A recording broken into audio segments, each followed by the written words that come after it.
I'm going to start by introducing our host for today, Madam 𝐏𝐿𝐿. Ma'am Pauline is an accomplished procurement and supply chain management professional from Nairobi, Kenya, with extensive experience in public sector procurement, supply chain governance, and capacity building. She is a passionate advocate for integrity, transparency, and innovation in procurement systems, and has dedicated her career to advancing professional excellence in supply chain management. Pauline is currently a PhD candidate in supply chain management at Jomo Kenyatta University of Agriculture and Technology, and she is at the final stage of defending her doctorate thesis. She also holds a Master of Science in Procurement and Logistics and a Bachelor of Management, providing her with a strong academic foundation in procurement, logistics, strategic supply chain management. Presently, she serves as a trainer of trainers for the Electronic Government Procurement, EGP, end-to-end procurement systems in Kenya, playing a key role in supporting the digital transformation of public procurement processes. Through her training and mentorship, she has contributed to strengthening procurement efficiency, transparency, and accountability within government institutions. And she presently works at the Independent Policing Oversight Authority in Kenya, where she contributes to effective management of procurement and supply chain functions while ensuring compliance with public procurement regulations and best practices. As the host of this webinar today, she will facilitate the discussions among procurement professionals and industry leaders on how strategic procurement and industrial policy can drive sustainable development, strengthen local industries, and accelerate economic transformation across Africa. So please welcome Madam Pauline. Hello, Madam Pauline.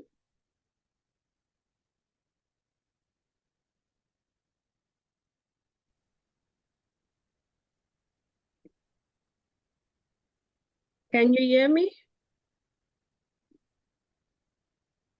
You are audible, 𝐏𝐿𝐿.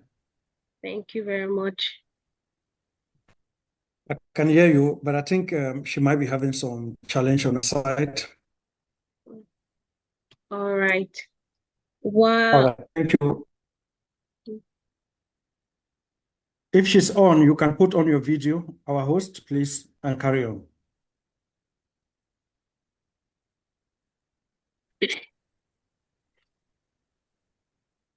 Good evening, good afternoon, everyone. I hope you can hear me clearly. Yes, we can hear you clearly, ma'am. Thank you. So it's a beautiful time that we are meeting as professionals to have deliberation on great effect on public procurement and industrial policy as levers for economic transformation.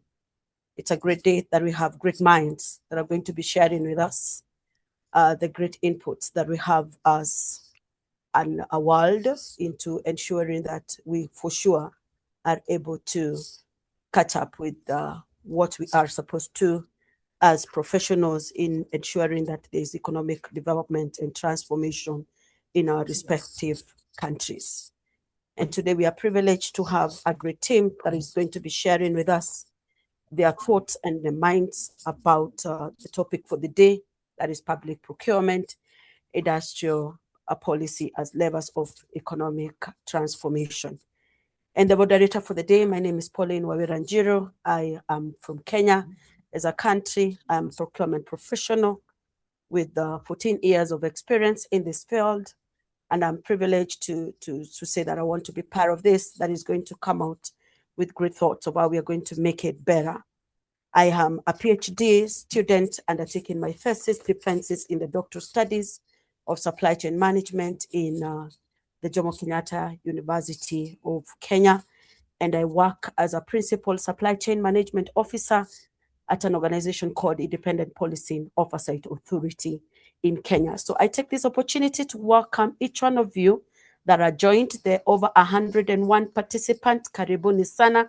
That is what we say in our country. Welcome to this forum that is going to make us better people as we undertake this kind of deliberation.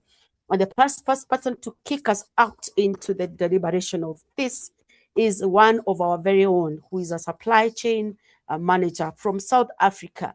We want to welcome you from the South African Bureau of Standards, and we want to welcome Dorisa Somerezi to continue and share with us your thoughts, your inputs on what you think about the public procurement and industrial policy as levers for economic transformation. We are open to pick it up and to become better participants. Karibu sana.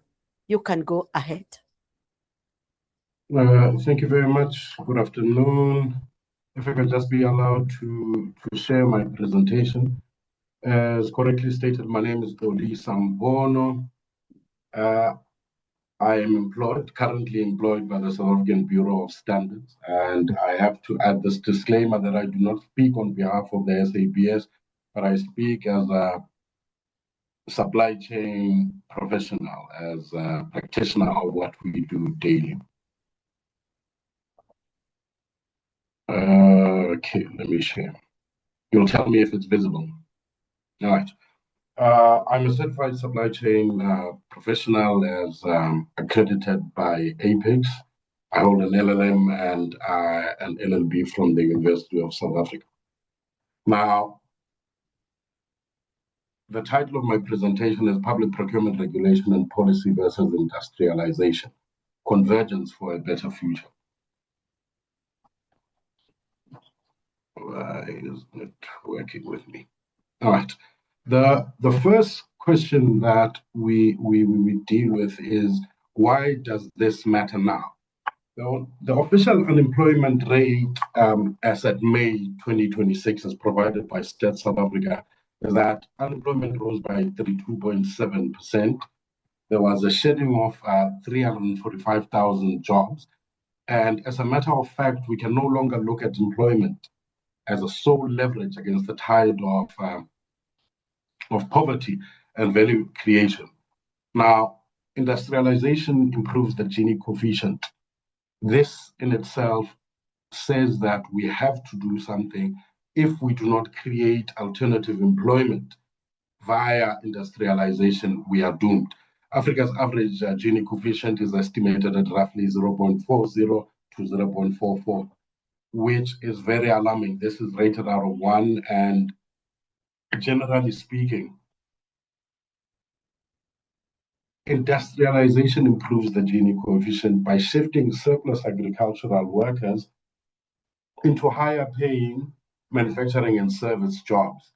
This naturally expands the middle class and the median wages and reduces the reliance on a volatile subsistence farming. What is public procurement? Public procurement is the framework by which governments buy goods, services, and works. Within the South African context, this is governed by Section 217(1) of the Constitution. Public procurement comprises laws, institutions, and policies that control public procurement. It is an aspect of public financial management, and it is essentially a domestic and/or national issue, but it is increasingly becoming important given that it is no longer only applying what governs your own country, but there's other pieces of legislation and treaties that are entered into in countries, and that directly or indirectly affects us.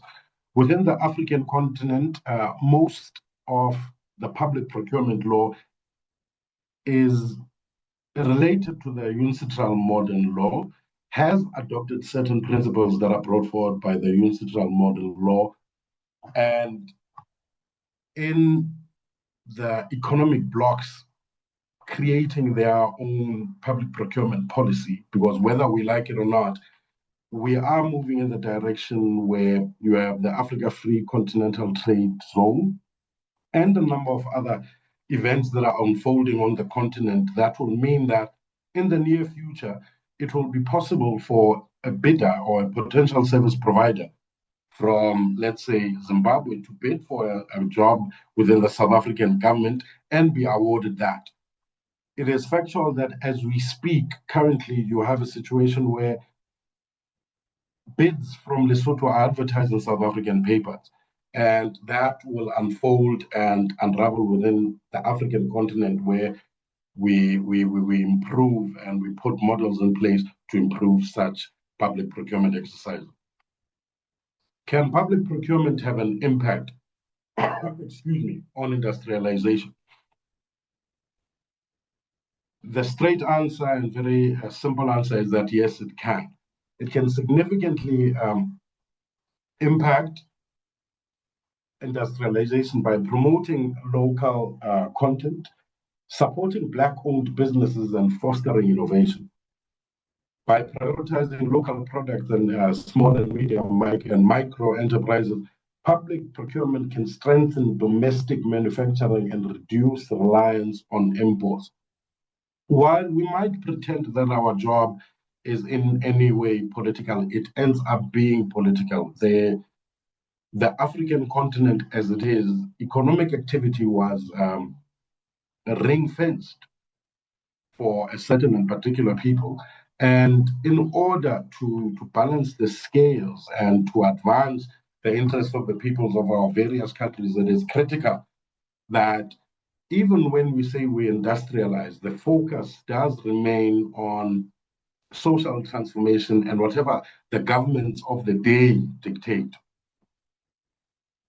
These policies can become strategic levers for economic empowerment, transforming state spending into a catalyst for industrial growth and economic resilience. I will try to move faster given that there is a time limitation. The facts and figures. Within South Africa, we have a GDP of plus minus 5.5 trillion. And within that, there is projected government expenditure of 2.67 trillion, and this was announced by the Minister of Finance in his budget speech in February 2026. Last year, the Honorable Cyril Ramaphosa announced that 1.07 trillion is being budgeted for infrastructure development over the next 3 years by the South African government. Now, looking forward within the context of South Africa is that there is a BEE spend strategy that has been rolled out. The transformation fund is being put in place. And in the draft public procurement regulations, which has a closing date of the 15th of July 2026, there is a targeted spend of all tenders under 20 million to be exclusively for 100% Black-owned businesses. There are a number of laws that govern South African public procurement law. Section 217, 32, 33, 195, and 239 of the Constitution. Now, we have to reconcile that while you have these laws, there's the other end, which is the industrial development that is required. And when we look at procurement itself within 𝐏𝐶𝐻's model, these are the competing priorities that we actually should look at as a country. You have legal compliance in one hand, which at times does compete with social transformation. Times it competes with efficiency, and at times it competes with integrity. Now, as things stand, the South African system is rules-based. There are attempts to codify all these rules into one piece of legislation, which was done primarily by the Public Procurement Act of 2024. There are two bills that are being heard or before National Assembly as we speak, that seek to amend said Public Procurement Act. And then we have the public procurement regulations, which are going through public comment. Excuse me for that. Now, a rule-based system has advantages and disadvantages. Now, we cannot run away from it. It has to be rules-based because it is a part of public finance management. Now, the advantages of these rules is that it sets out the rights and duties of the individuals in advance. The rules facilitate judicial review, minimizes the risk of error or corruption. Discretionary powers are not abused.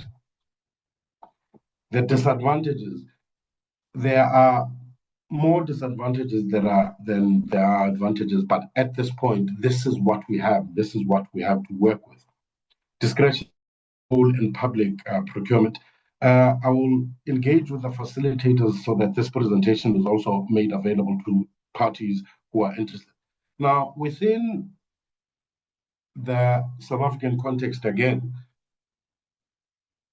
a matter regarding public procurement was heard by the Constitutional Court in 2014, and there are three critical functions that have been identified with regard to compliance and the reason why judicial or legislative compliance is required within SCM or within procurement.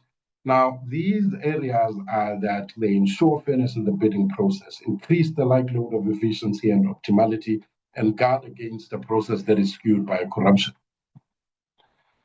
The industrial mechanisms that have been put in place by the Republic, there is the SCZ Act, of which there are 9 which are fully functional, and the remainder are in various states of development and preparation. We have 257 municipalities, 8 are metropolitan, 44 and 205 which are local municipalities. All of these have local development plans. These are presentations that have been made by the DTIC, the National Planning Commission, and all of these speak to the industrialization of the South African economy and how we can move forward.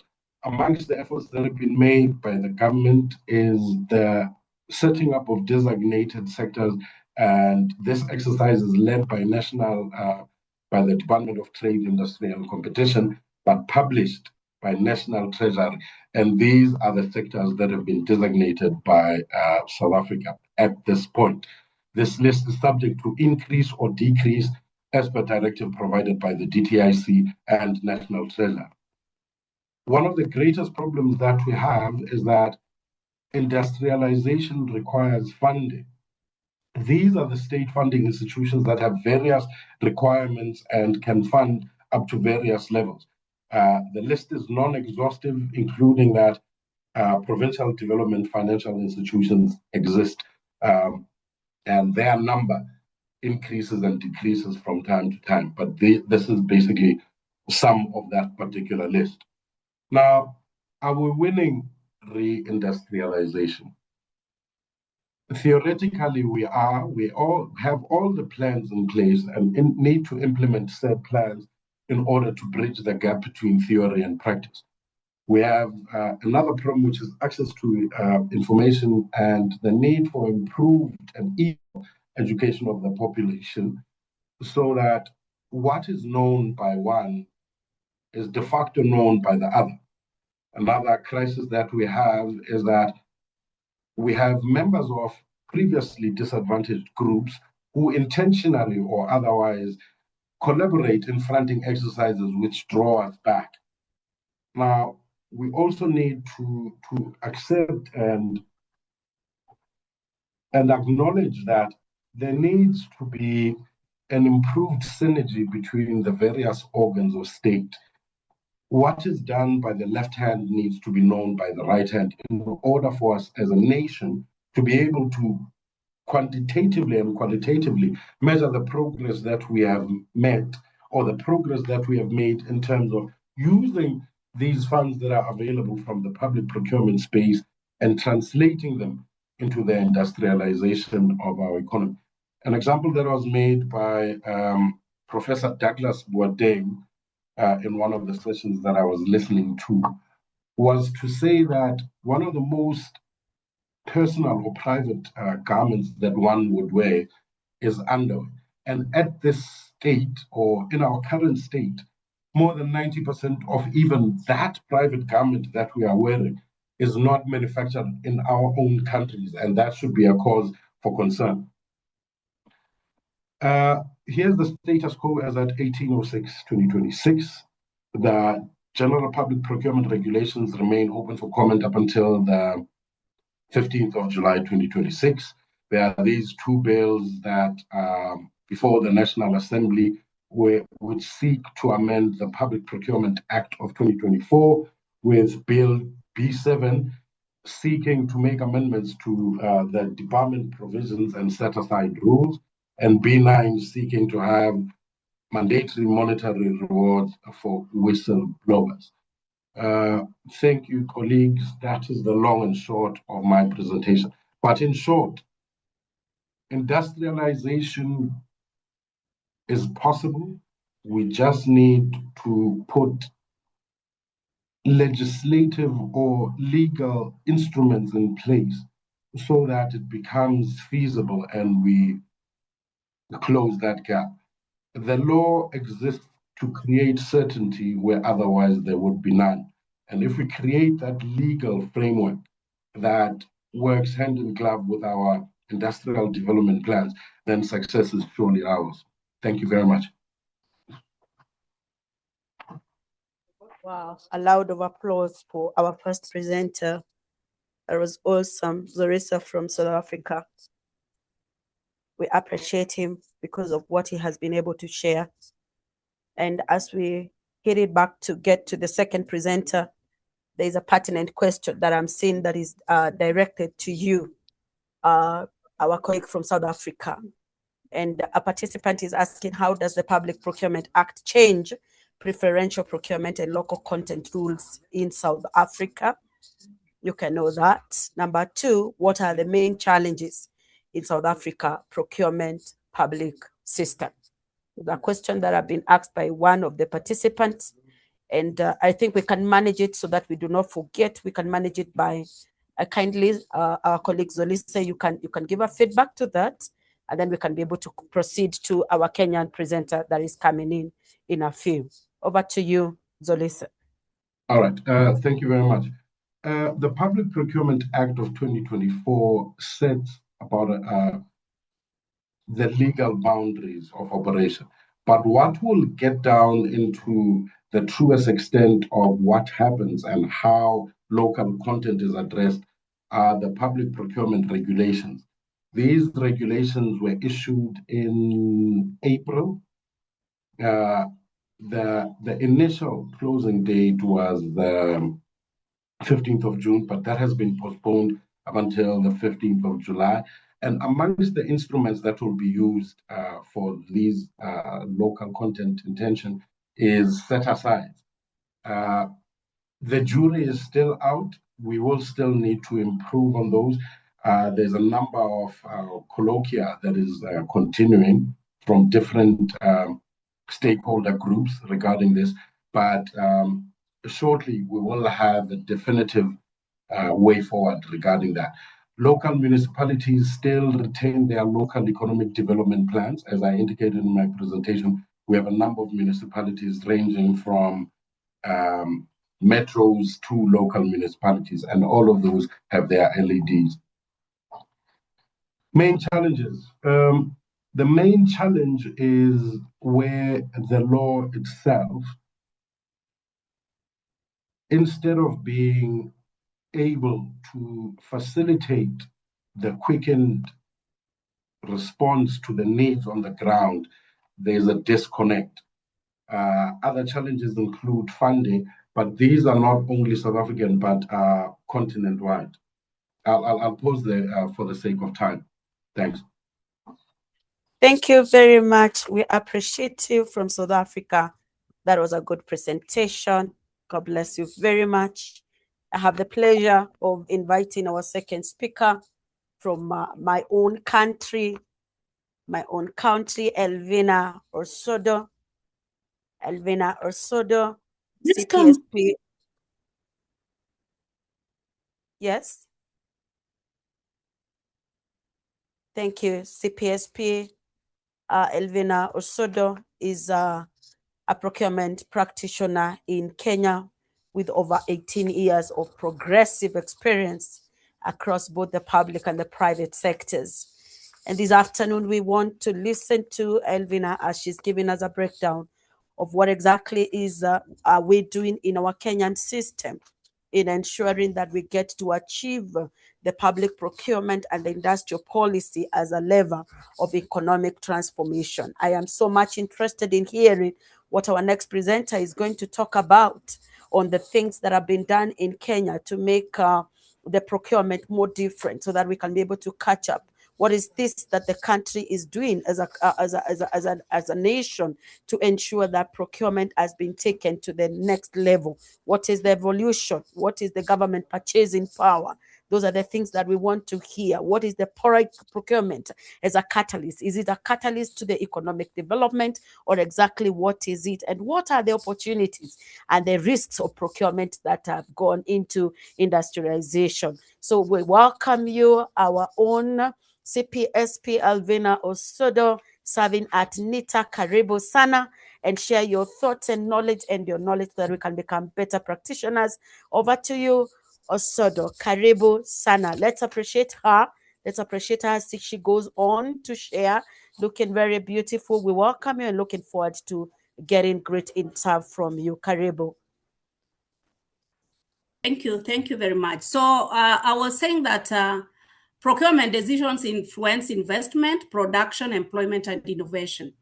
And beyond in acquiring goods and services, procurement can be leveraged to drive economic transformation. In Kenya, a lot of infrastructure, education, agriculture, energy, and things to do with such, which are very important for economic growth, are done through public procurement. So procurement is not merely an expenditure, it is a strategic tool. We have the evolution of public procurement. Public procurement has evolved from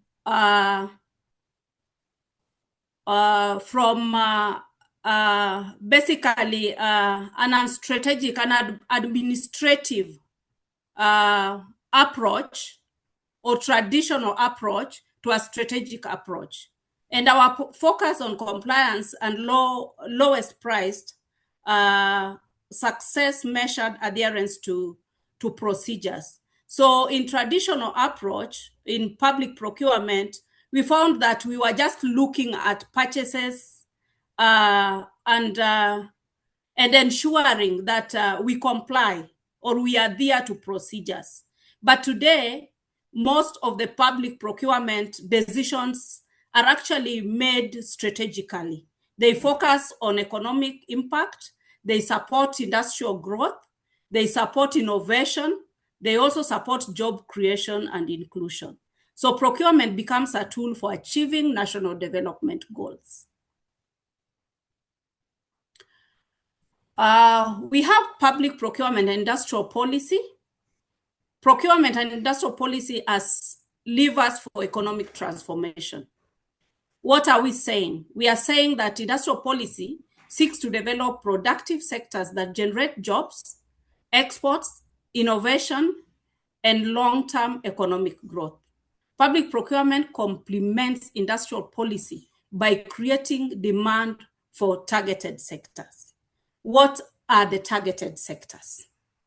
In our view, as public procurement practitioners, as citizens who are looking at public procurement to leverage economic growth, we are looking at creation of jobs for the youth, creation of jobs for women, for persons living with disabilities, and we are looking at a world that is able to accommodate that which we are doing as public procurement practitioners, just to enhance growth, to enhance innovation, so that we can do things differently, even as we economize, as we effectively deliver services and also create value for money. Together, they can build domestic industries, they can encourage value addition, promote import substitution, increase exports, strengthen industrial competitiveness.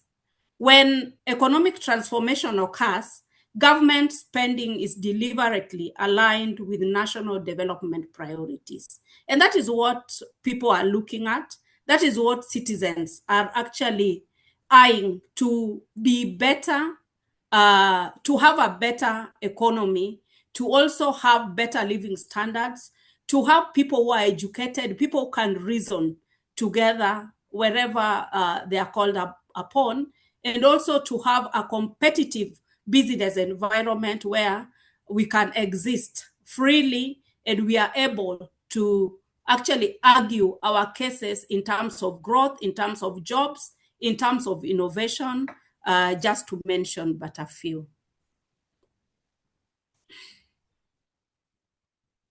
What is the government purchasing power as an economic policy? The state as a market shaper.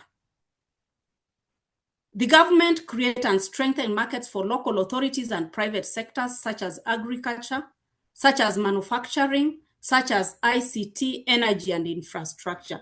But it also stimulates the private sector investment by providing predictable demand and opportunities. We are looking at the private sector as an enabler in terms of development, in terms of growth, in terms of expertise. So when the government works together with the private sector, and in Kenya, we actually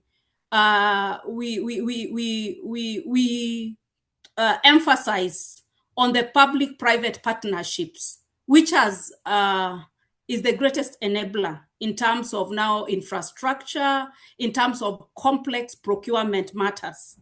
So we actually work so closely and ensure that we have a relationship with the private sector for purposes of investment. In government, as a purchasing power, the government also drive innovation and technology transfer, enhancing industrial competitiveness and productivity. So we are in a world where technology is everything, and technology keeps on changing day in, day out. So it is the work of the government to ensure that the purchasing power is enhanced, so that we are actually we are seeing things in the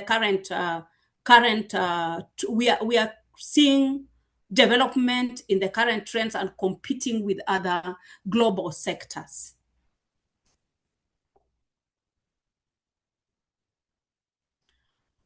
Procurement as a catalyst for industrial development, we are looking at building domestic productive capacity. Strategic procurement can support local manufacturing by increasing domestic production capabilities. It is only the government that has that money that can increase domestic production capabilities. There's also value addition, encouraging processing and manufacturing rather than exporting raw materials. In Kenya, we are very rich. We have all the resources. We have water, we have raw materials, we have the soil, we have the weather, which is actually very, very supportive in terms of industrial development. We also have the human resource capacity. We have very aggressive human resource capabilities, and therefore, if the government utilizes public procurement as a catalyst, then we can rapidly grow. Then we have supply chain development, building networks of local suppliers and subcontractors, both locally and internationally.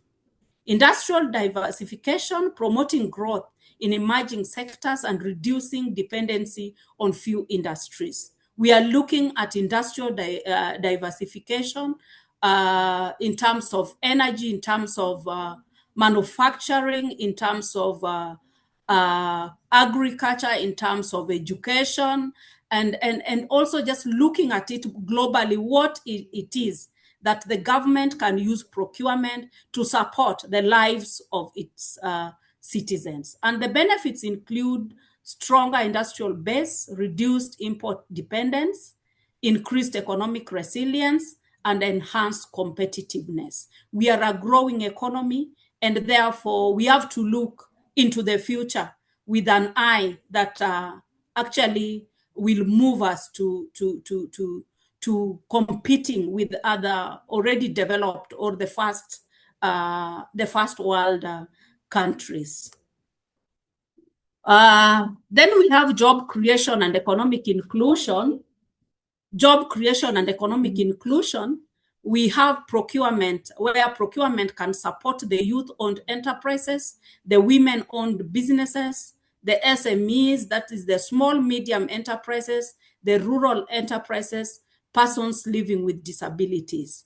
And in Kenya, what we have done is that we have a legal framework since 2013 that have really supported these groups of people. They are called the vulnerable groups or the special groups under the reference and the preference and reservation schemes. And therefore, the government has set aside, for purposes of job creation and economic inclusion, has set aside businesses that are specifically for youth, for women, for persons living with disabilities, and for rural enterprises, where we have the so-called local contractors. And if you go to the counties, they have set aside percentage of local contractors businesses. So therefore, the SMEs, we have a law under the Public Procurement and Asset Disposal Act of 2015 that really supports the 𝐏𝐵𝐸 group, the access to government procurement opportunities. And these opportunities on yearly basis and on quarterly basis, the procuring entities are required to report to the government to ensure that this category of people are able to benefit from the legal frameworks that the government has put in place. And the benefits include direct and indirect employment, where the suppliers, the contractors are able to do business with the government directly. But even as they do business with the government directly, there are the dependency on these people. As Africans, we depend on one another so much. And therefore, that dependency leads to employment, leads to food security, and just but to mention a few. Then there's increased entrepreneurship. As the government opens up to this category of people, it means that the enterprise mentality in Kenya is enhanced. And therefore, people look at how do we create jobs? How do we get money? How do we avail income in our small ways? Then there's wider participation in economic growth. There's also reduction in income equality.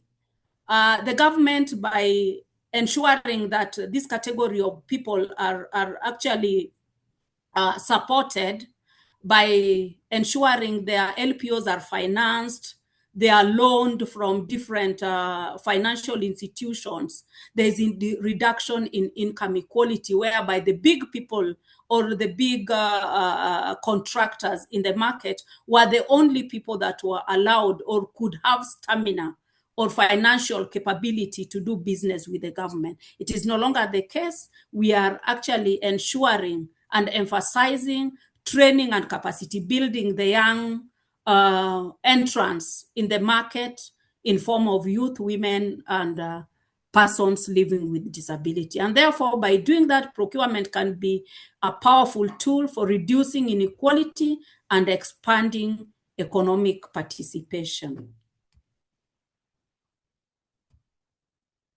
We are also looking at the local content and supplier development.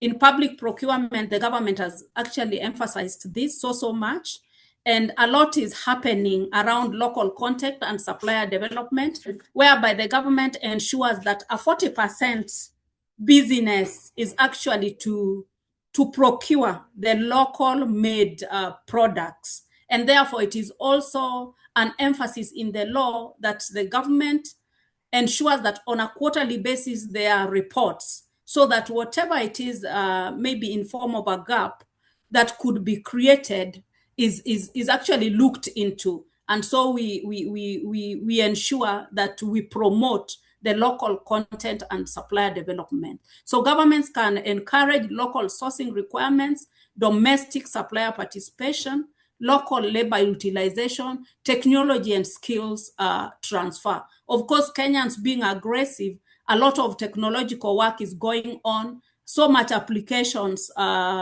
in view of many products is being developed, and that is helping Kenyans so much to ensure that the businesses that they are doing is lean, is done with integrity, and also there's accountability as we do business with the government. Then the supplier development initiatives, which may include training and mentorship, access to finance, quality certification support, and market access opportunity. Of course, the government has a role to create market access opportunities for the people, and therefore there's also access to finance, and that is why I spoke about financing of LPOs and contracts for the new entrants in the market, and even the contractors who may be doing big businesses with the government. Training and mentorship is actually a continuous process. And if we look at our Kenyan perspective, we find this so much in the public procurement, where we also report on sensitization of suppliers and also capacity building of the same. So that is actually emphasized. Innovation and industrial transformation is another aspect that the public procurement has ensured, and governments stimulate innovation by procuring green technologies, digital solutions, research and development outputs, and emerging technologies. Green technologies whereby we look into the environment so keenly and ensure that whatever it is that we are producing does not affect the health and the lives of citizens. Research and development is a continuous process in the country, so that on a daily basis, on our day-to-day, we ensure that we are at par with other developed countries and in the world, and we are able to benchmark whatever it is that those who have gone ahead of us in terms of procurement have done and have succeeded. I want to report that in innovation, currently the government is actually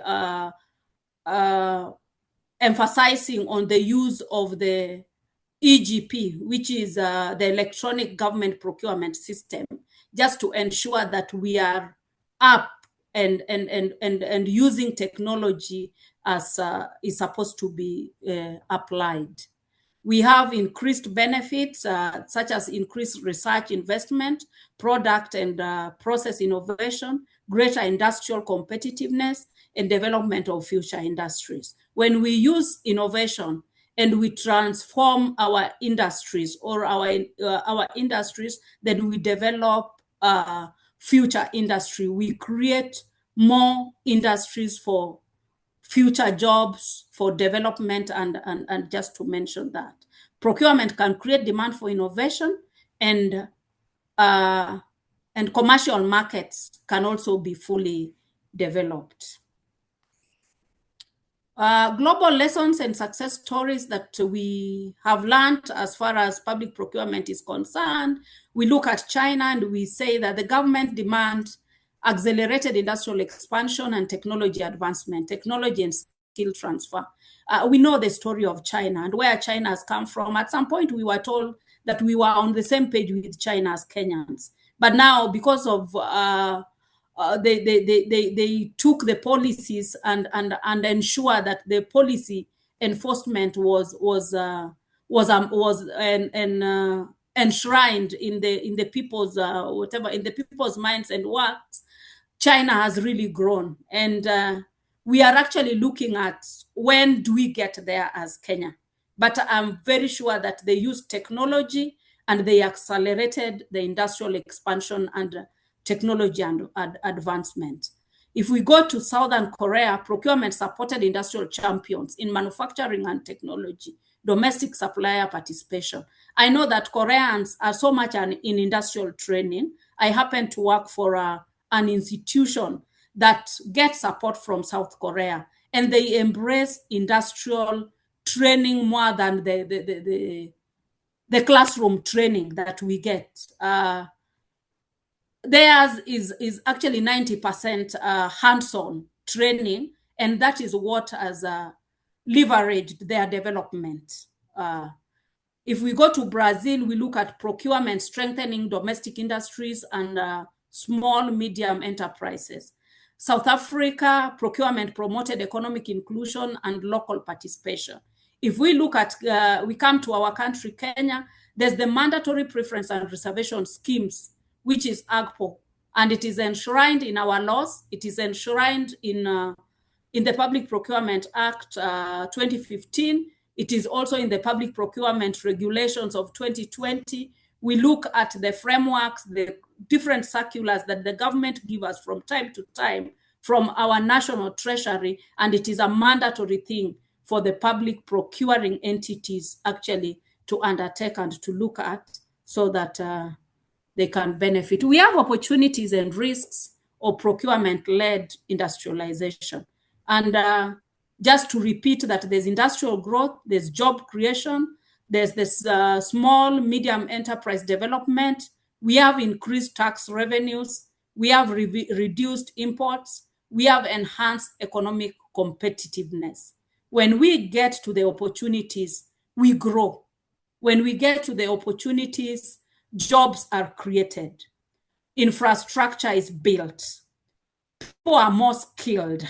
We get money that, in terms of tax, that goes into developing the country.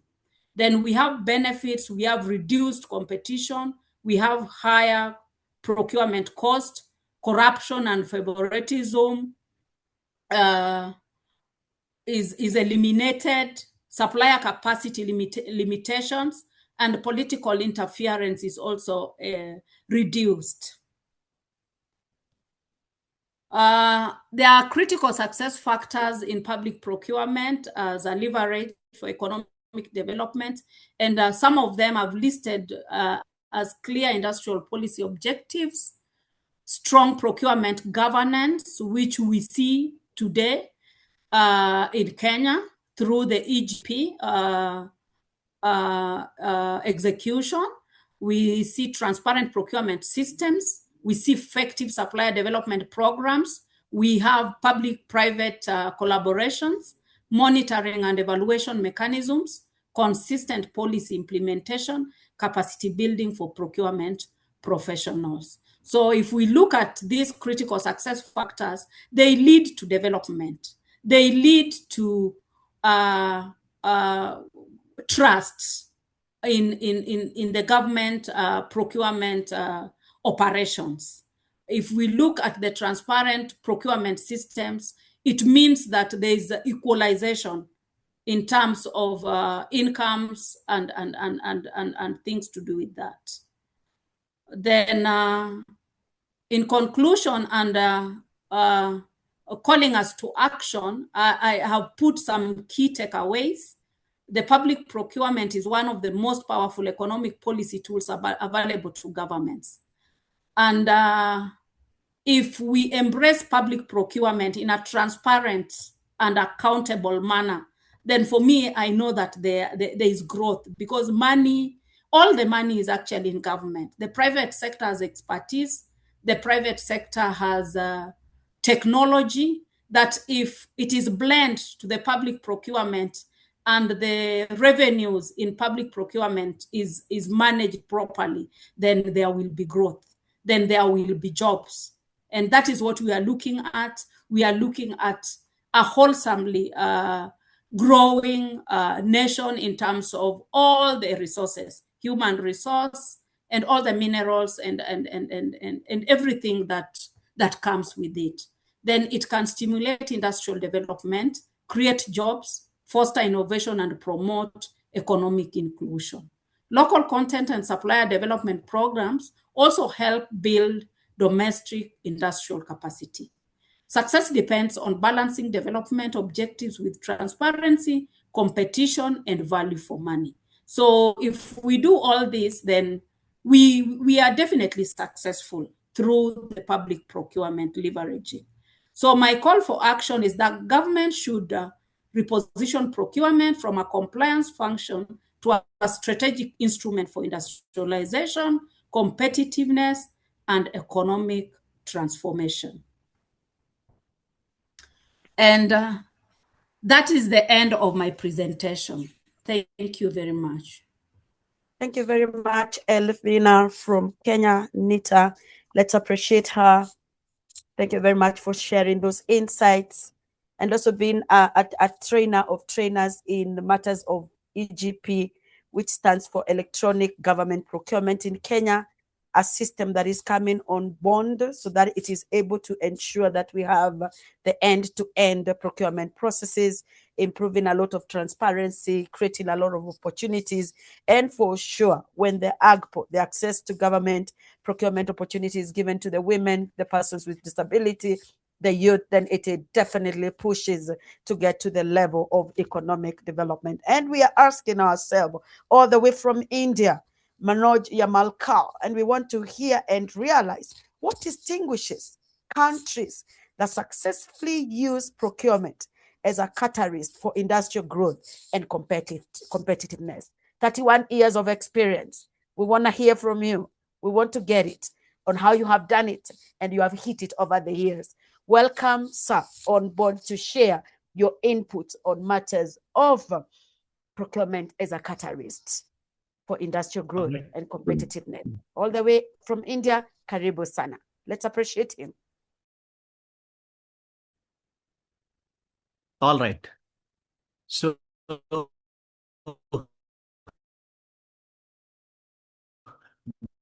good morning, good afternoon. Around the world, my name is 𝐏𝐻𝐿𝐜. I'm from India. First of all, thank you for having me here. I'm a proud associate of 𝐼SCAR, a mechanical engineer with 30 years of experience, and I'm a procurement head in one of the largest engineering company in India, and a supply chain expert for 3 decades. So a very crucial topic, and I'm really fascinated with the thoughts shared by my fellow panelists.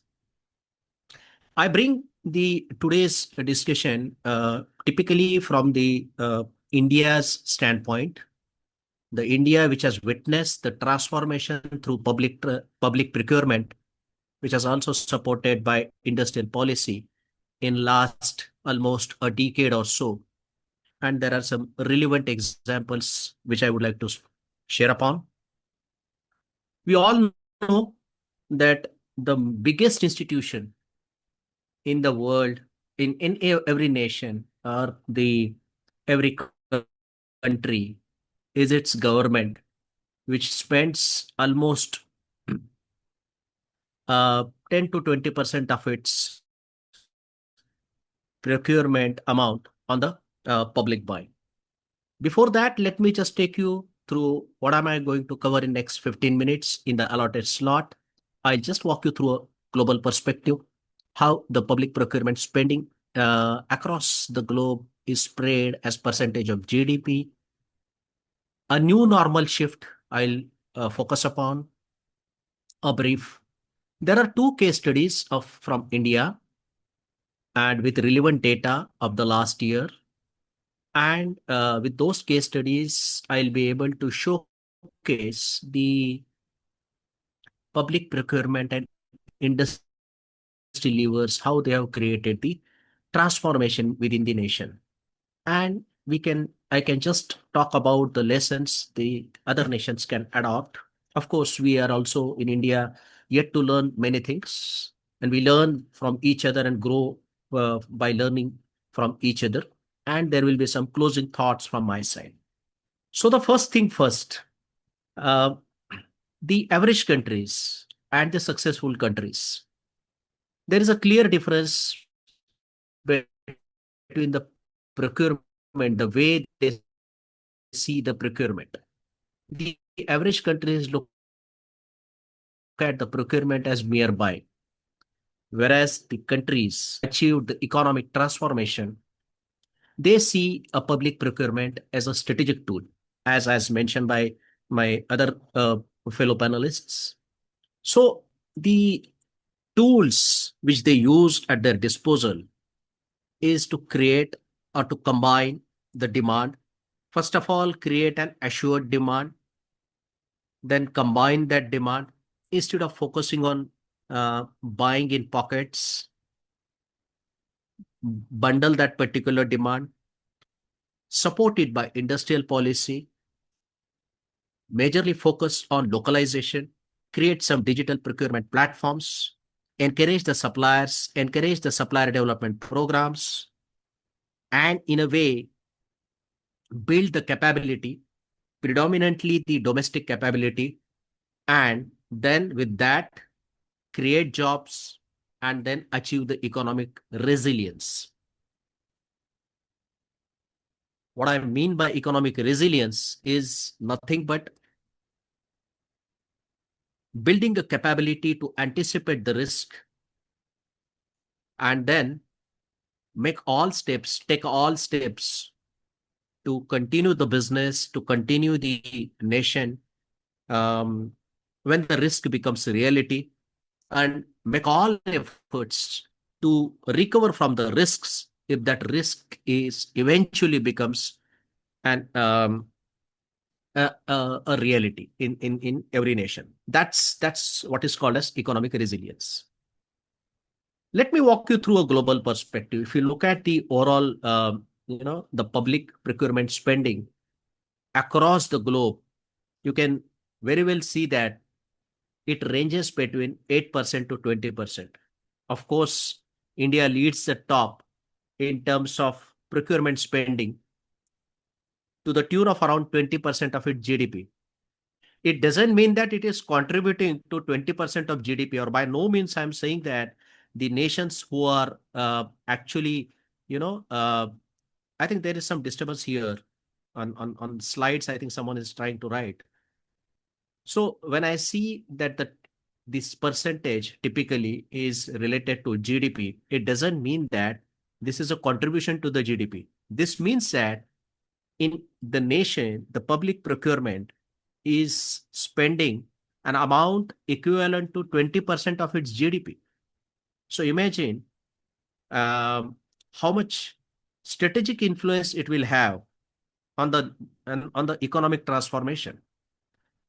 You can see even the emerging economies like Rwanda, Kenya, Ghana, they also demonstrate the higher procurement intensity, higher procurement buying, which eventually highlights the fact the use of public spending to stimulate the growth.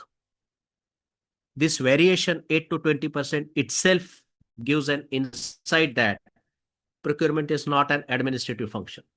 It is not a resource function, public procurement, or for that matter, any procurement. You can use that lever for domestic manufacturing, for building infrastructure, for ensuring supply chain resilience. Every nation, the government is an anchor customer for all these categories: infrastructure, healthcare, railways, energy, defense, digital systems. So the government first creates, and that demand sets the direction in which the different industries grow, the capacity is built, and the jobs are created. It's a simple equation. Any nation, I'm getting a the connection is unstable. I hope I'm audible. Put in a Thank you. presentation. Yeah, it's in PPT mode now. All right. So if we see the post-COVID scenario, or you can say new normal scenario, the shift is predominantly from considering procurement as a cost control function to a strategic function, to a strategic economic tool. We have crossed the ladder. The public procurement, the overall procurement in industries have crossed the different ladders. Supply chain security have become a prime importance. Resilience in supply chain have become prime importance. Focus on localization and diversification is seen across the public procurement. And the people are talking about the buffers. Then risk mitigation was only on papers. Now it has become a reality because COVID has taught us all these lessons. And then it has become a strategic function. Let me just walk you through the two case studies of India that I have witnessed the transformation. Okay, it's a single largest democracy in the world with 1.4 billion population. And for the last almost 12 years, we have seen the transformation with the help of public procurement. The first thing what government has created is creation of the e-marketplace. It is called as GEM, Government E-Marketplace. This is a procurement platform typically to become a paperless, cashless, contactless, and transparent way of doing business between buyers and suppliers. Who are the buyers? Majorly state agencies, central agencies, all government institutions. This particular platform, this particular supplier ecosystem was made open to all suppliers, no matter how small they are, which has helped in also making startup as a new industry in our business, in our nation, typically. And many startups have mushroomed in last almost 1.5 decades. It all started by identifying the problem statement. What was the problem before 2016? India never lacked the suppliers, in abundant suppliers, but they were all fragmented. They were all, paper-based transactions. They were all monotonous kind of manufacturing activities. But most importantly, micro, small, medium enterprises and startup companies were not at all getting any access to major manufacturers, to major customers, to major buyers. And that is what exactly government identified, central government identified, that this problem can be addressed through public procurement. Government used the levers, industry levers. First, they created a slogan of Make in India, make everything in India. Then, to support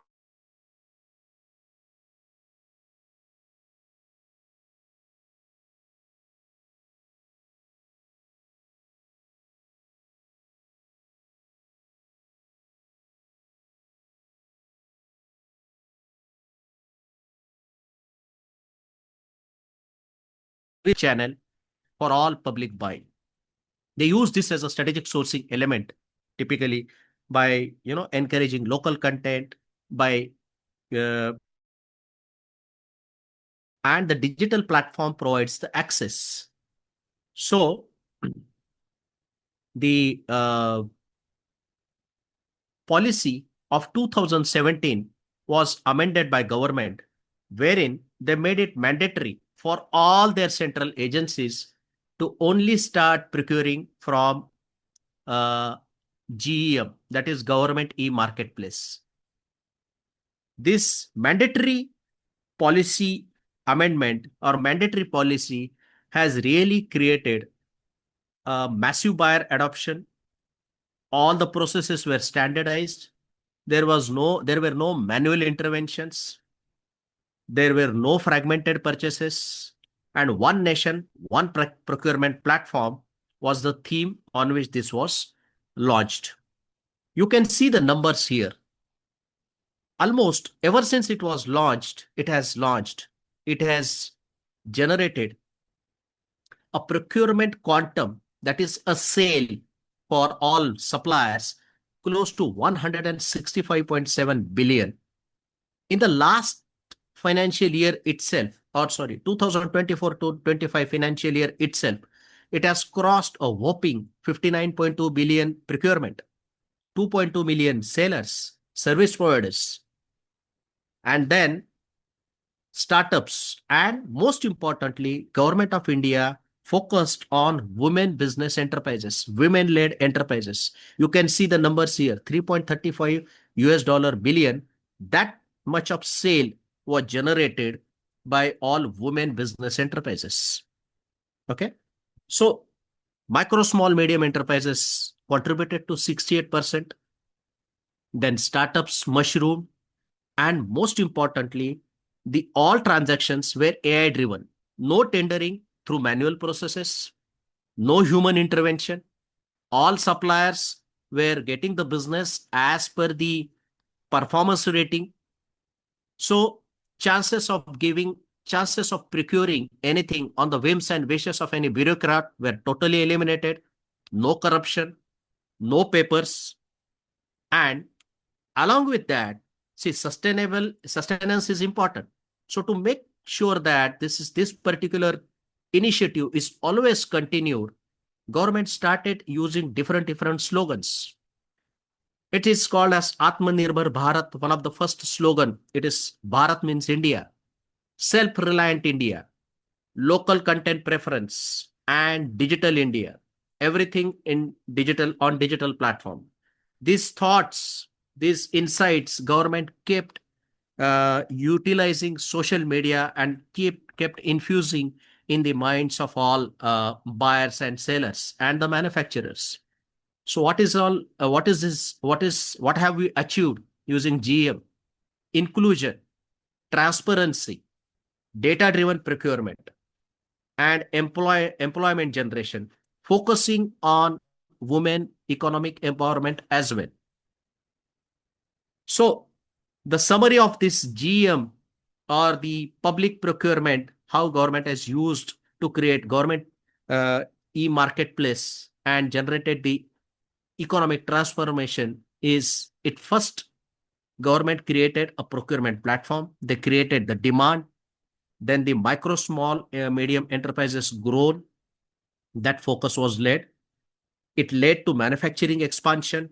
It also led to employment generation. And overall, now the nation is growing at around 6.6% year on year in terms of its GDP.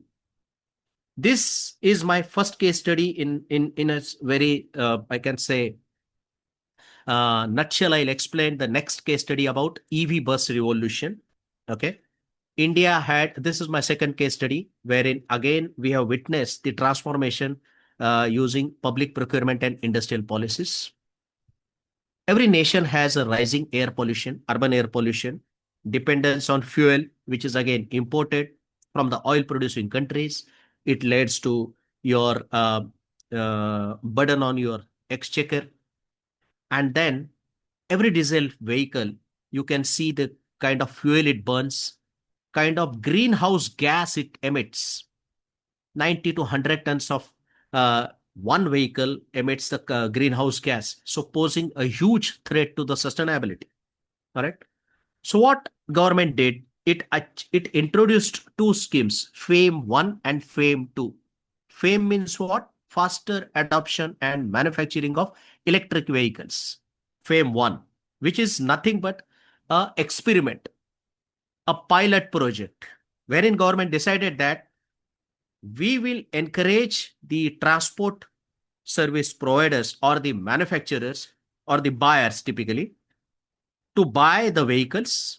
Instead of owning the vehicles, the operators will buy electric vehicles, and then government will pay them the per kilometer charges. More they run, more the operators will get paid by government. So this way, government has made sure that all electric vehicles are launched within the nation. So the scheme provided subsidies. You can see $1.18 billion is a subsidy that government provided. It also provided, it amended its policy and again created a PLI, production link incentives for the EV manufacturers, electric vehicle manufacturers, to achieve desired sales. For battery manufacturers also, it provided subsidiaries worth 2.16 billion to make sure that they produce everything within India and avoid the import content in it. You can see the program has typically started with a theme that government will be the first customer. They invested almost 6.9 billion. Buses were launched across 169 cities having 0.3 million population and above. And then this operator, all the bus operators started getting paid. So there was an assured demand. There was also payment to the operators. And you can see almost 20,000 vehicles per year are getting removed, are going off-road from, I can say, India's roads. Okay. It itself has given these benefits. New industry. The EV as an industry has been created within automotive. New jobs. Sustainability. You can see that 350 million liter of diesel was saved by launching 10,000 buses, between 7,000 to 10,000.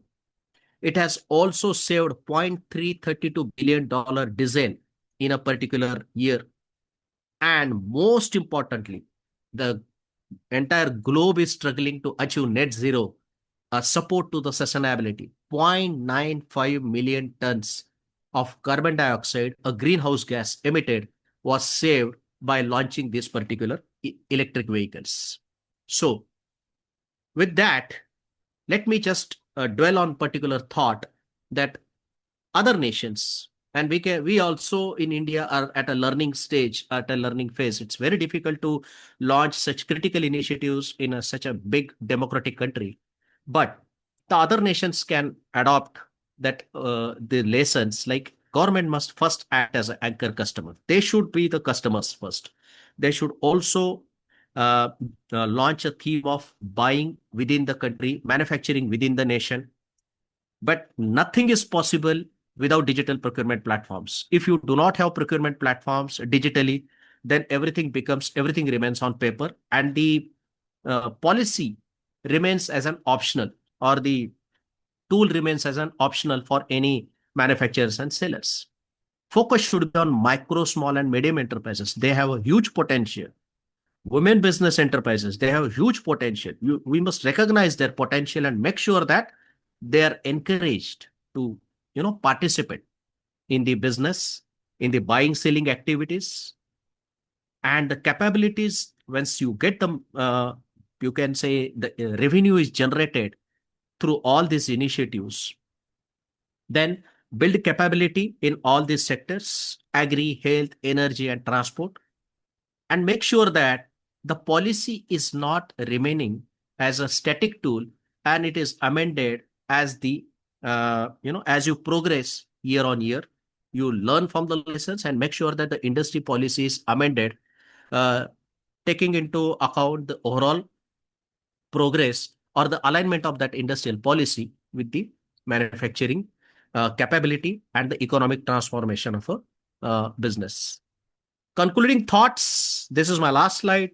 So public procurement, as we all know, is one of the most powerful tool which is available at the disposal of the government.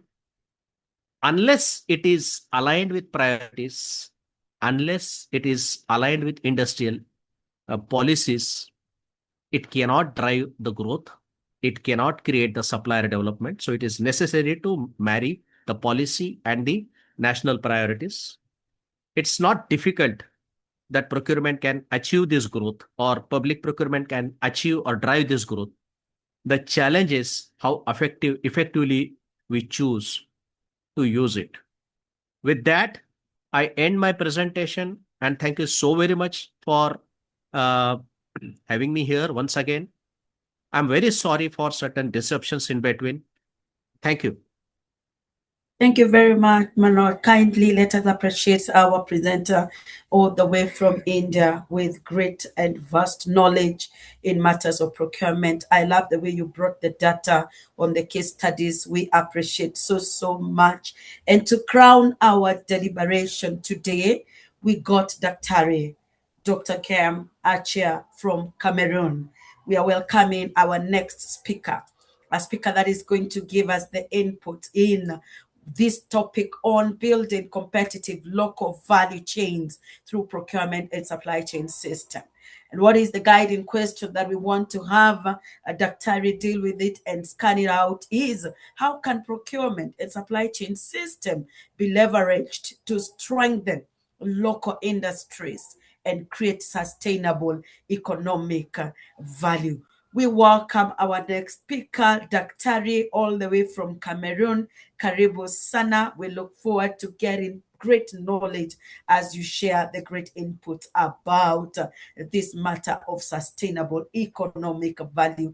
Members, let us appreciate Daktari as he comes on board to share that knowledge on the particular topic. Karibu sana. Daktari, if you can hear me, you're welcome. Let us appreciate and welcome him by showing reaction. Thank you for those who are clapping and welcoming Daktari to give us the input on this particular topic. Asante sana. Good afternoon, good morning, good evening to you all. It's a great pleasure, always a pleasure for me to meet people who talk about supply chain, people who talk about procurement, people who talk about strategies that can move nations forward. We are in a developed nation, and we got a lot to do in order to build our community. I want to thank the members of the Advanced Institute for Supply Chain Research, for coming up with programs like these. We learn a lot. We get ideas from other nations. We get ideas from other experts, and then we could use that now, to feed into our own systems to make our systems better, because we can always learn from each other. It's always a pleasure talking with like-minded people, intellects of the supply chain as a whole. It's always a pleasure, and we will keep learning from each other. A lot have been spoken already. I sat here listening to people who have experience in the field. The experience are so wonderful, and there is so much that I personally have learned from the three speakers and our host. My presentation is going to center around how we could build competitive advantage how we could build competitiveness through local value chains. Of course, we are looking at value chains locally, and then we want to use procurement and supply chain systems to harness this competitiveness with respect to our value chain. The whole question I want to ask is, how can procurement systems strengthen industries and then, of course, create sustainable economic value? That is the whole idea of what we are here today. My presentation is going to have 6 key attributes. The very first one, we'll be talking about procurement and domestic value chain. How does procurement functions with respect to the domestic value chain? We'll also be looking at how we could strengthen our local supply capacity, which also is going to help us to build locally, and then to conserve finances or money within our nation. We'll also be looking at how supply chain integration can fit itself within the entire industrial ecosystem. How can it fully help our industrial ecosystem to function smoothly? So we'll be looking at that as well. We are also going to be looking at logistic operations and competitiveness, how logistic operations can help establishment to become competitive in this very dynamic environment or market that we find ourselves. And of course, we are also going to be looking at something which is very, very important and very particular within our Cameroonian context, and I'm sure in other African contexts too.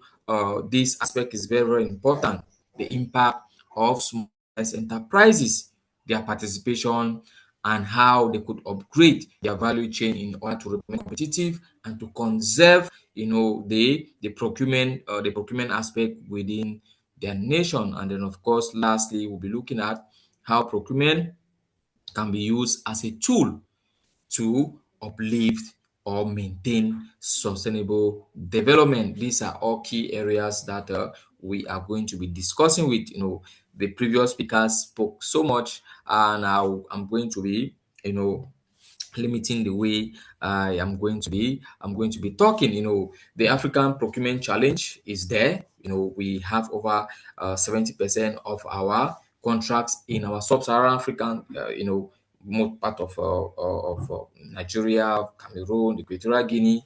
70% of our procurement are gotten from foreign suppliers, which is a very big problem. And I'm sure that is one of the reasons why we are here today, to look at ways in which we could, we could reverse this, or if not completely reverse it, we could get it down to probably like 15-20% at max. Of course, we are looking at how we could get materials locally. We could source material locally. We are looking at probably for a school want to get furnitures, and then of course they can turn around, like in Bamenda, you could turn around, go to Commercial Avenue, contract those suppliers of benches and all of that, and then you work with them rather than going to China. I've seen many schools, they rush to China, buy materials, they bring them to Cameroon, they assemble, and of course that money, most of it ends up in the hands of foreigners. So we are looking at a situation where we want to bring back all those income. We want to bring it back, let it remain within our context. Is very, very important. Of course, we also have aspects like hospitals. Hospitals, they source a lot of materials from India, especially, and of course we could develop our own supply chain with respect to the basics, for example, infusions and all of that. We can get them at BBH. If we do that, the money remains within our nation, which is very, very important. And of course, Africa's annual procurement market potential by 2030 stands at 1.4 trillion US dollars, which is very huge. If we can engage our local producers, local suppliers, and then we cut down this capital flight, it is going to help our establishment. And of course, we are saying that 60% of small and medium-sized enterprises, they lack access to these public procurement opportunities, which is a very, very important aspect with respect to our nations. Our nations are built, since we don't have huge capitals, we rely heavily on these small and medium-sized enterprises for most of our articles, most of our items. So we need to invest a lot more with in these small and medium-sized enterprises, to engage them fully in procurement so that they can take advantage of the so much money that is involved in this. And then of course we are saying that we have higher economic multiplier when procurement is localized. If procurement is localized, we benefit more than 3 times, because remember that if we are buying abroad, if procurement is done abroad, there are a number of things that are involved. There's transportation, there are logistics, and of course all these things are going to be kept by half. And then of course we have customs and other areas where money is going to be spent. And of course, if we do it at home, all those expenses are going to be limited. We are also saying that Cameroon and CEMAC nations, they spend an estimated 15 to 25% of their entire GDP on public procurement. That is a whole lot. 15 to 25% of money going out of the nation is very, very saddening. But then of course those are the realities, and we are here to look at ways in which we could try and reverse that. And yet of course this import dependency remains very high across key sectors, which are sectors that we are specialized in. For example, agriculture input, we have construction materials, we have information and communication technology, and then we have the healthcare sector. These strategic procurement reforms presents an unparalleled opportunity to redirect this spending towards local value chain development, and of course which will accelerate industrialization, and of course is going to reduce structural unemployment, which is something which has a huge impact in our nation. It's very, very important. And of course we are saying that public procurement and domestic value chains, we want to look at it. We're looking at how we get involved in national development policy. We could use national development policy to engage locals to partake within our procurement activities. We are looking at public procurement framework. We frame our public procurement sector in a way that gives preference to our local suppliers, that give preference to small and medium-sized enterprises to partake fully, so that they are also, from time to time, they can learn from these big companies, and then in the nearest future, they can completely cut off these foreign procurement agents. And we are looking at how we could also engage local suppliers to partake in activities like this, forums like this. We were supposed to be inviting a lot more about those who own small and medium-sized enterprise, so that they can come and learn some of these things we are saying, and of course can help them to build capacity in order for them to compete with international firms on these procurement activities. And then of course we're also looking at how we could get involved in industrial output growth. How can we encourage local industries to engage in procurement activities, to engage in production, to scale up, and all of that. And then we're looking at how it could affect our GDP, and then of course it's going to have a positive impact on employment. Employment is going to go up. So we're looking at how we could get involved with procurement link investments. We're looking at preferential procurement margins for local industry, so we could have price preference margins of 10 to 20% for qualified local bidders to offset initial competitiveness gap. So we give them small preference so that we encourage them. By encouraging them, we are going to make sure that we get them involved fully, and then so that they could in the nearest future understand all of this and then partake in these procurement activities fully. And then of course we are also looking at the aspect of a transparent e-procurement system. There is a digital platform in Cameroon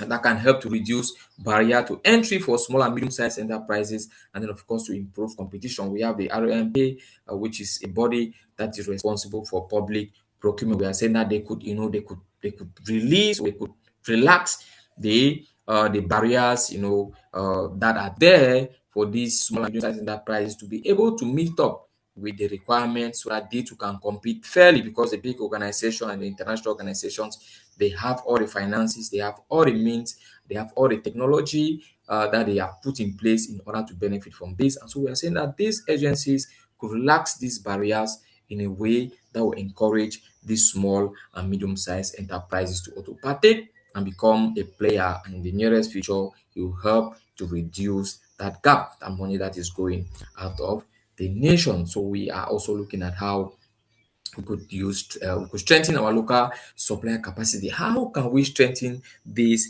local supplier capacity? We are saying that we could give them access to procurement finances. We could provide them credit guarantee schemes that will give them access to our income, that will help them to build capacity, that will help them to be able to compete with these other big companies. We are looking at how we could use bid bond support programs to improve upon finances that they could use.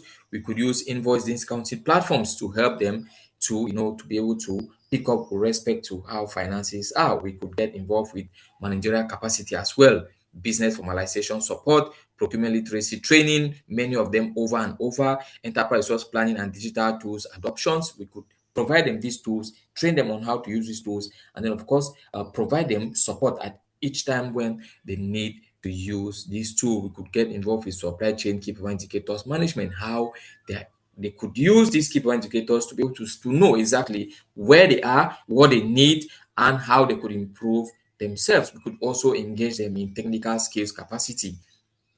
We engage vocational and technical training, which a lot has been done already and a lot is still being done. And of course, we are part of the team that is supposed to engage these SMEs in this technical skill capacity. We could also introduce them to quality certification programs, the ISOs. Many of them don't know about this certification program. Of course, these certification programs will help them to give them the capacity, the technical know-how in order to build files, in order to seek funds, and in order to stay competitive in this in the procurement landscape. We could also have them adopt technology. We could support them in adopting this technology. The government should be able to adopt new technologies, support them, walk them through, provide training, provide them on the job training, provide them from time to time, bring in new innovations that are there, train these SMEs in these new innovations, so that at each point in time they are up to standard with respect to the global market as far as procurement is concerned. We could also look at giving them access to market. We are looking at supplier registration platforms. We open it to them. Supplier development programs. We encourage them to join, network with anchor firms that are already very powerful in the field. We could link them up in different forums, in presentations like this, in business forums, and of course they can pick up a whole lot from there. They are able, from after doing this over and over, they can become very powerful, and of course they can become competitive in base and this procurement world. And of course, we also want to look at how public procurement and domestic value chain functions. Okay, we already look at this. Okay, we are going ahead. So we're looking at supply chain integration and the industrial ecosystem. Of course, pardon? Is there a problem? No, go ahead.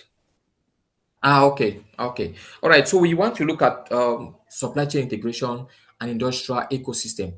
How can we integrate supply chain with the industrial ecosystem? We are looking at raw materials, could be agricultural products, mining, extractive industries. We're looking at how we can link them up with primary processing plants, that's value addition with manufacturing, and then of course also look at secondary manufacturing, which probably deals with finished goods, packaging, repackaging, labeling, and all of that. And then of course we look at the aspect of distribution and logistics, third-party logistics, warehousing, last mile delivery, and all that. And then of course we link them up to the end market, which is the public buyers and the export market and all of that. So we are saying that it is very, very important for us to carve out areas where all of these activities can take place in close proximity to reduce movement, to reduce that transportation planning and all of that can lead to spoilage of these raw materials. And then of course it can also reduce the lead time for the production sector as a whole. So we could anchor firms and link programs, large firms like Sonarad, AES, Sonel. They could commit to procuring inputs from vetted local suppliers. They could create stable demand pool for small and medium-sized enterprise. We are saying that these big agencies, these big firms can link up with the SMEs, and then they help them to grow. And of course, in helping them to grow means they will commit to working with them. They give them access to supplies, to supply them with materials, and then they walk them through out all the difficulties that they might have. They help them to accomplish this, so that once they are, they must have understood the standards and the formalities and how to go about it. It becomes easy for them to do it on their own. And then of course we also say the government can get involved with public-private supply partnerships. So government can lead programs that will co-invest in supply development with lead buyers, organizations to do risk local sourcing and all of that. And of course, once that is done, it builds confidence within the SMEs. And of course, once the SMEs are now fully involved in these procurement activities, it will reduce the burden of over-dependence on foreign procurement partners. We could also have what we call industrial cluster development, geographic concentration of suppliers in sectors such as agri-processing, constructions. They could also create shared services, knowledge spillovers, and collective efficiency, where people could, if you need something, okay, if I go to this industrial zone, like we have the Bonaberi industrial zone, we have the Abasi industrial zone, and all of these. And of course, you could get virtually almost everything. Everything is in close proximity. It reduces that time for you to move so far off to pick up. And of course, they could learn within that ecosystem. They could learn from each other, as probably they are all in a close proximity where information and technology and equipment are being moved and managed. And of course, we could also have shared infrastructure and logistics hub, common use warehouses, cold chain, ICT platforms. We have examples in the Douala Port economic zone. We could reduce SMEs logistic cost barriers, by concentrating these warehouses within this economic zone that will help them to be able to get access to information, access to products, access to machines that will help them to carry out the activities smoothly. And then of course we have logistic operations and competitiveness.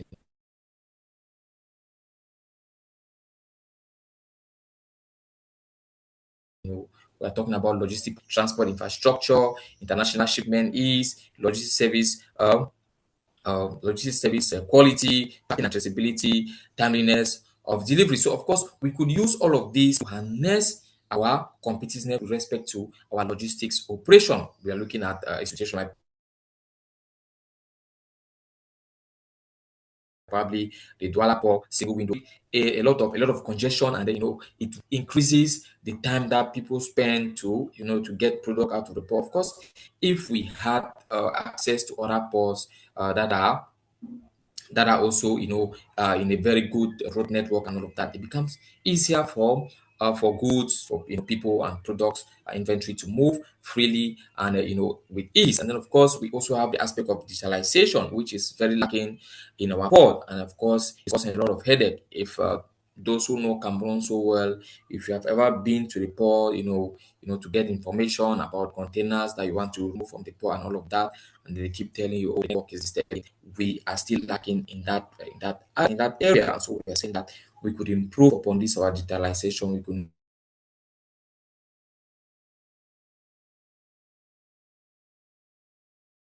improve upon the adoption of information technologies, because will help us greatly in attaining our goals. So we also have inland container depot expansion. We could use Yaoundé, we could use Bafoussam, to transport containers, and then we have a terminal where those who have containers that are going to Yaoundé, that are going to Bafoussam, it can be transported, by the state, and then of course they can get it there easily. We also have cold chain corridors where we could have a number of warehouses with these facilities of cold chain, where probably products are moving within those corridors. If they have problems, they can always dock there, and then why they await the arrangement of vehicles, the products will still be in very good shape. Those are policies that we could implement that will help us to improve upon this connectivity. And we will also have the third-party logistic providers, their certification and standard. We could bring in this certification,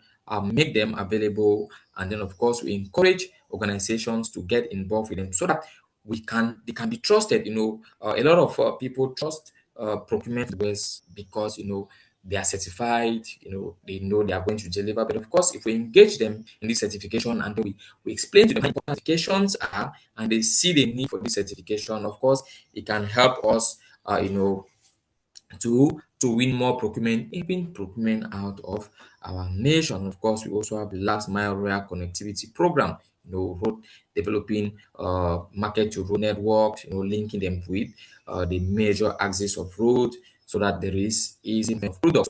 Even the hinterlands can have access to products. They can also bid with national procurement activities, and then of course moving products will become a lot more easy. And then of course we also have the aspect of cross-border trade facilitation, especially within the CEMAC zone. We could make it free. Of course we have the CEMAC, but movement within the CEMAC is a lot more challenging. It's not completely free like we all know, or we think it should be. They could liberalize it, open it up, and then of course just put stringent measures, certifications that must be adhered to, and then they leave it open for free movement.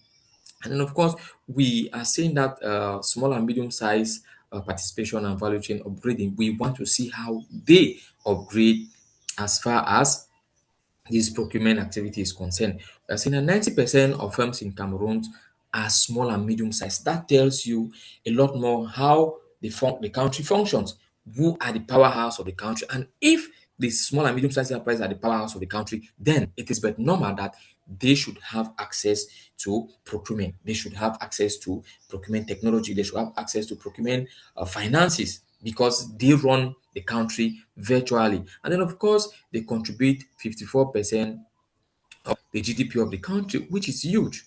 Small and medium-sized enterprise. But then, less than 15% of these SMEs they have access to public contracts, which is a big problem in my country. It's a huge problem, and so these are some of the things that we are struggling to correct, and we can only correct them if we keep talking about it. We keep providing measures, we keep providing ways in which these measures can be upgraded, or these areas can be upgraded.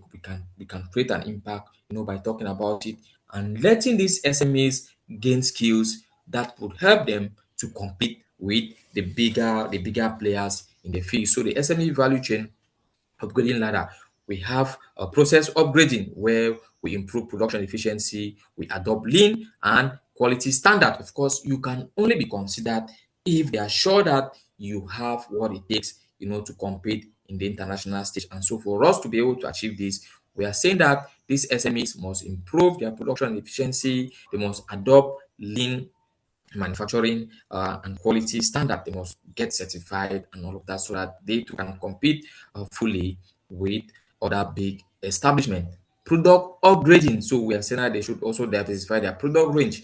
They should improve upon the quality of their products in order to meet the specs of the buyers. A lot of our products get rejected in the world market because we engage production without any consideration. We are not certified. We don't use quality measures to produce our product. We don't get into Six Sigma. We don't use Six Sigma for our product. We don't use lean manufacturing, all of that. We don't implement total quality management. Of course, we are saying that we can bring in all of those in order to improve upon the quality of our product, so that we can stand out in the world market. We also have functional upgrading, where we move into design, branding, marketing, or distribution. We could make our product more fancy, more attractive, so that of course they can be accepted in the world market. We could also get involved in chain upgrading, where we could enter higher value chains. We could get into export ready market. We could get into higher quality products, that will help us to stand out in the world market. So we have contract bundling, that's lot splitting. We have simplified bidding documentation process. We have prompt payment standards within 30 days. We have subcontracting mandate on large contracts. We have reservation schemes for our local businesses, and then we engage in mentorship and incubation link procurement that will help us, to grow, so that by the time we are detaching from our mentors, we must have achieved. I'm getting there. Of course, we also have the procurement as a tool for sustainable development. We have economic tool, we have social, and we have environmental. And of course, all of these tools are very, very important, because they all have their role that they play. With social, we are looking at women and youth, supplier inclusion, those with disability. We also get them involved. For environmental, we're looking at green procurement standards, life cycle costing, and all of that could help us, to become sustainable. And then, of course, we have the integrated strategic framework. We have the input, we have the activities, and then we have the output. So we put all of this together, we have, an improved outcome. So we have reduced import dependency, employment and income growth, industrial GDP share that goes up, and then we have sustainable value chain. If we judiciously put in place these our inputs, and then we measure with our different activities, and then of course we have this output that we have. And of course, we have a case study inside. We have the CS Africa, we have the Kenya, we have the Brazil, we have the Rwanda. These are all case studies that we can learn from, and then of course it can help us to improve upon our own supply chain.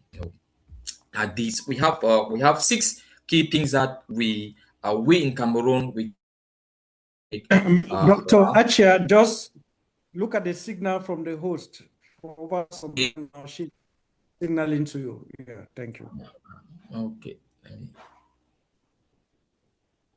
Okay. All right. So these are the 6 recommendations that we have. We have reform procurement legislation that will mandate local content threshold across key sectors that will help the local, the SMEs to be involved in procurement. We can also invest in a national supply development fund with certification, finance, and capacity arms to help those who are in need. And then we have we digitalize all our procurement on a unified e-platform, which is transparent, accessible, and auditable by all. We establish industrial cluster zones with shared logistics, storage, and ICT infrastructure. We create dedicated SMEs, women, and youth procurement reservation categories with a robust M&E. And then we have the last one, we embed sustainability criteria, social, environmental, and innovative sector in all the tender process that we have. Okay. And of course, we are saying that procurement is not just a process, it is a policy lever which is used. If used wisely, it can build our African that we want. Thank you very much, and I'm sorry for taking so much time. Thank you. Thank you. We appreciate you, Dr. Let's all appreciate Dr. for those insights and great input that is put this evening, this afternoon. Yes, procurement is not just a process. It is not just a process. So as professionals, we are not just doing a process, we are doing a great thing that is impacting the economic development of our country and our nations at different levels. And because this opportunity to appreciate each and every participant was able to join this deliberation this afternoon, this evening, this morning, it has been a great time, a great moment of sharing knowledge together. Thank you, Advanced Institute for Supply Chain Research, for giving me an opportunity to be the moderator for this program. Looking forward for greater opportunities. And therefore take this opportunity to hand over back to the team from the AI for Supply Chain Research. Thank you. Thank you very much, Madam 𝐏𝐻𝐜. You were so excellent. And we have a comment from Basamira Nestor. He said, this doctor has nailed it for me. The moderator is a top-notch one. Congratulations to you all, fellow compatriots. And thank you very much for this comment, Nestor. I saw a hand here by Mike Manga. Dr. Mike Manga is one of our vice presidents, so we will take this fast from him and close the session. Dr. Mike Manga.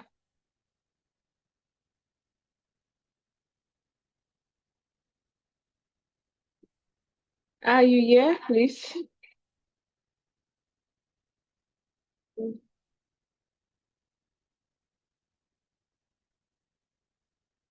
Okay. If he isn't, I want to thank everyone for joining us today. I want to thank all the speakers and the moderator. And it's always a pleasure working with supply chain and procurement experts in Africa and around the world. And we encourage everyone to subscribe on our pages so they can stay updated on our next programs and our next webinars. So we have an upcoming event in Yaoundé.